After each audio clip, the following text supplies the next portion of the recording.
राधे राधे। श्रीमद् भागवत अध्याय पहला। देवर्षि नारद की भक्ति से भेंट। पूर्व काल में इसे संकादि मुनियों ने देवर्षि नारद को सुनाया था। शौनक जी ने पूछा, नारद जी का संकादि के साथ संयोग कहाँ हुआ और विधि विधान के श्रवण में उनकी प्रीति कैसे हुई। सूत जी ने कहा, अब मैं तुम्हें वह भक्तिपूर्ण कथा सुनाता हूँ जो श्री सुखदेव जी ने मुझे अपना अनन्य शिष्य जानकर एकांत में सुनाया था। एक दिन विशालपुरी में चारों निर्मल संकादि ऋषि सत्संग के लिए आए। वहाँ उन्होंने नारद जी को देखा। संकादि ने नारद जी से पूछा, हे ब्राह्मण, आप चिंतातुर कैसे हैं। नारद जी ने कहा, मैं सर्वोत्तम लोक समझकर पृथ्वी पर आया था। यहाँ पुष्कर, प्रयाग, काशी, नासिक, हरिद्वार और कुरुक्षेत्र तीर्थों में मैं विचरता रहा, किंतु मन को संतोष देने वाली शांति कहीं नहीं मिली। इस समय कलयुग का पूरा प्रभाव है। अब यहाँ सत्य, दया, तप, दान और शौच, बाहर भीतर की पवित्रता आदि कुछ भी नहीं है। बेचारे जीव अपना पेट पालने में लगे हुए हैं।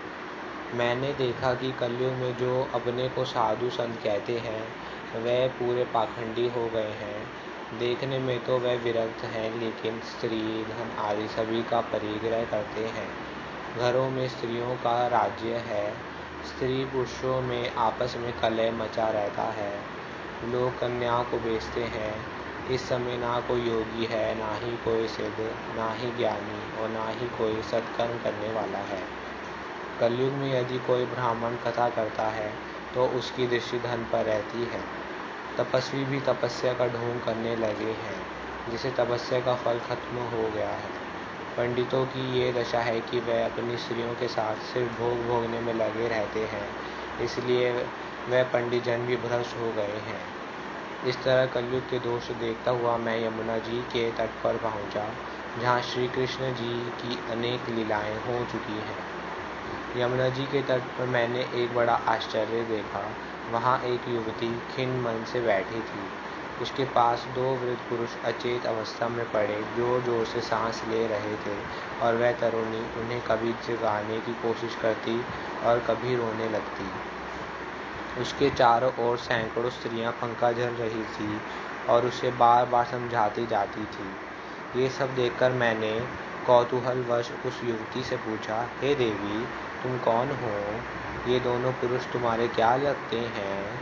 तुम्हारे पास ये कमल नयनी देवियाँ कौन हैं। अपने दुख का कारण विस्तार से बताओ। युवती ने कहा, मेरा नाम भक्ति है। ज्ञान और वैराग्य नामक ये मेरे दो पुत्र हैं। समय के फेर से ये दोनों जर्जर हो गए हैं। ये देवियाँ गंगा जी आदि नदियाँ हैं। ये सब मेरी सेवा करने आई हैं। इस प्रकार साक्षात देवियों द्वारा सेवित होने पर भी मुझे सुख शांति नहीं है। मैं द्रविड़ देश में उत्पन्न हुई, कर्नाटक में पली बढ़ी और महाराष्ट्र में सम्मानित हुई, किंतु गुजरात में मुझे बुढ़ापे ने आ घेरा और वहाँ कलयुग ने मेरे अंग भंग कर दिए। वृंदावन धाम आकर मैं पुनः तरुणी हुई। इस पर मेरे दोनों पुत्र जर्जर ही रहे। इसी दुख से मैं दुखी हूँ। माता जवान है जबकि पुत्र बूढ़े। ये विपरीतता क्यों। आप परम बुद्धिमान हैं, इसका कारण क्या है, बताइए। नारद जी ने कहा, हे देवी, सावधान होकर सुनो। ये दारुण कलयुग है। इस समय सदाचार, योग मार्ग और तप आदि सभी लुप्त हो गए हैं। लोग रिश्वतखोरी, बेईमानी और पैसे को ही सब कुछ समझने लगे हैं। ऐसे समय में जो अपना धैर्य बनाकर रखे वही ज्ञानी और पंडित है।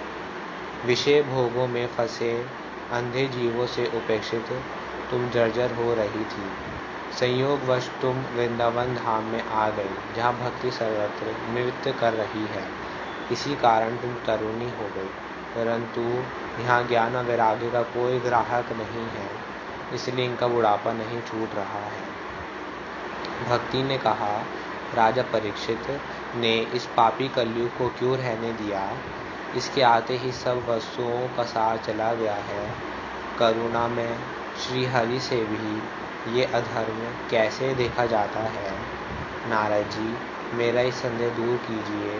आपके वचनों से मुझे बड़ी शांति मिली है। नारद जी ने कहा, राजा परीक्षित ने कलयुग का वध इसलिए नहीं किया क्योंकि जो फल तपस्या, योग, समाधि से भी नहीं मिलता, कलयुग में वही फल श्री हरि कीर्तन से सहज ही मिल जाता है।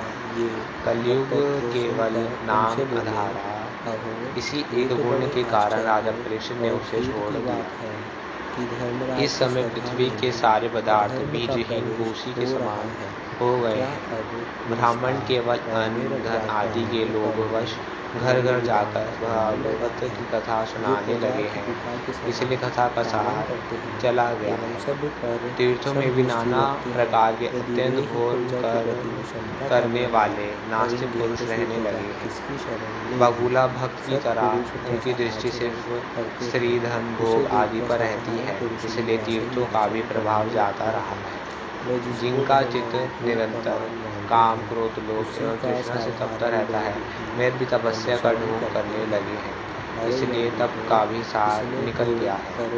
अतः ये सारे साधक हम मुक्ति दिलाने में असमर्थ हैं। इस प्रकार जगह जगह सभी वस्तुओं का सार लुप्त हो गया है। ये तो इस कलयुग का स्वभाव ही है, इसमें किसी का दोष नहीं है। राधे राधे जी। नाम का उच्चारण किया है। नारायण नारायण। इस प्रकार चोर, शराबी, मित्रद्रोही, भ्रमघाती, गोघाती आदि कैसे भी पापी क्यों ना हो, सबके लिए भगवन नाम उच्चारण ही सबसे बड़ा प्रायश्चित कहा गया है। मनु आदि धर्मशास्त्रों में नाम उच्चारण ही सबसे बड़ा प्रायश्चित कहा गया है, क्योंकि वह अंतःकरण को शुद्ध कर पापों की वासना को जड़ से मिटा देता है। जो मनुष्य गिरते समय, पैर फिसलते समय, अंग भंग होते समय, सर्प के डसते, अग्नि में जलते तथा चोट लगते समय भी विवशता से हरि हरि कहकर भगवान के नाम का उच्चारण करता है, उसे यम यातना भोगनी नहीं पड़ती। अनजाने में उच्चारण किया गया भगवान नाम ईंधन वैसे ही पाप राशि को भस्म कर देता है, जैसे अग्नि काष्ठ तथा को भस्म कर देती है। जैसे अनजाने में भी किया गया अग्नि का स्पर्श हाथ जला देता है, उसी प्रकार अनजाने में अनिच्छा से भी पापियों द्वारा उच्चारण किया गया भगवान नाम उनकी पाप राशि को भस्म कर देता है। पुत्र आदि किसी का संकेत कर, नाम रखकर, हास परिहास में, शान में, निंदा से या किसी भी प्रकार से यदि प्राणी भगवान के नाम का उच्चारण करता है, तो उसके समस्त पाप नष्ट हो जाते हैं और उसे यम यातना नहीं भोगनी पड़ती। हे दूतों, यदि तुम्हें इस विषय में संदेह हो तो तुम अपने स्वामी धर्मराज से पूछो। वे धर्म के रहस्य को भली भांति जानते हैं, उनसे तुम्हें पूर्ण संतोष हो जाएगा। ये कहकर विष्णु दूतों ने यमराज के पास से अजामिल को छुड़ा लिया और यमदूत निराश होकर वापस लौट गए। उन्होंने यमराज के समीप जाकर सारा वृत्तांत ज्यों का त्यों कह सुनाया। इधर अजामिल यमपाश से छुटकारा पाकर कुछ स्वस्थ हुआ।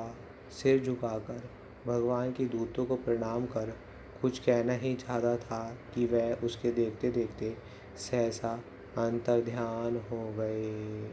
अजामिल ने भगवान के दूतों से जो भगवान नाम का महात्म्य सुना, उससे उसकी भगवान में भक्ति जागृत हुई।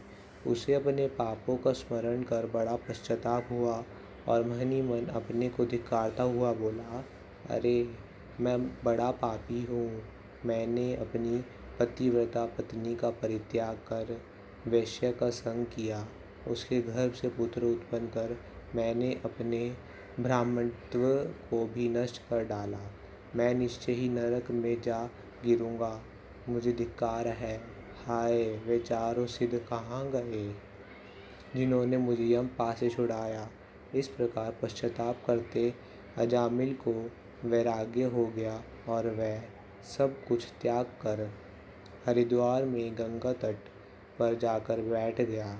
वहाँ उसने योग द्वारा अपनी इंद्रियों एवं प्राण का निरोध कर मन को भगवान के दिव्य रूप में लगा दिया, जिससे उसकी समाधि लग गई और देहाध्यास जाता रहा। फिर उसने पहले के उन्हीं 4 सिद्धों को आते देखा और तुरंत उठकर उन्हें सिर झुकाकर प्रणाम किया।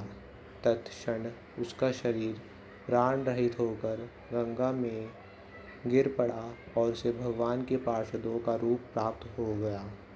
भगवान के दूत उसे सुवर्ण के सुंदर विमान में बैठाकर विष्णु लोक को ले गए। ये रहस्यमय इतिहास समस्त पापों का नाश करने वाला है। जो मनुष्य श्रद्धा से प्रेम पूर्वक इसे सुनता है या बाजता है, वह नरक में कभी नहीं जाता। यमराज के दूत तो उसकी ओर आँख उठाकर तक भी नहीं सकते। सुखदेव जी ने आगे कहा, हे राजन, जब महापापी अजामिल मरते समय पुत्र के बहाने भगवान का नाम उच्चारण कर विष्णु लोक चला गया, तब जो श्रद्धा और भक्ति से भगवान का नाम उच्चारण करता है, उसका तो कहना ही क्या है। राजा परीक्षित ने पूछा, हे भगवान, धर्मराज ने अपने दूतों के वचन सुनकर फिर उनसे क्या कहा। जिन धर्मराज के वशीभूत